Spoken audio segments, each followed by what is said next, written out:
All right, welcome back to another edition of Bo Knows. Got another question from a client slash customer. All right.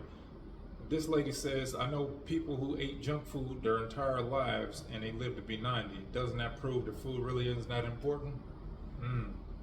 This is a good one because a lot of people try to run off that same theory. Listen, so to every rule in life and in science, there's always an exception to the rule.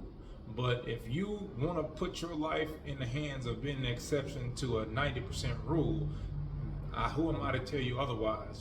But the body's a fluid-driven system, and when you don't eat the right food, and you don't drink the proper amount of water, and you don't do any moving slash circulating, think about the body as a pond, right?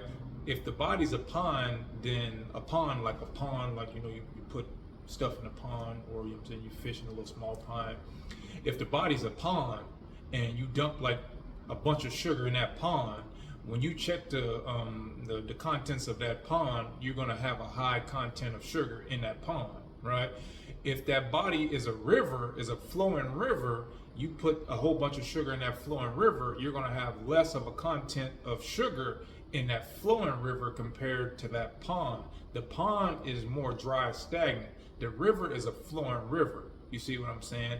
If you keep the body flowing like it needs to flow, you have a better chance of living a longer life. If the body is in a dry, stagnant pond environment, then it's a good chance that you're not gonna live long 90 years, live to be 90 years old. But again, there's exceptions to rules. But do you want to put your life into the hands of being an exception? I personally don't.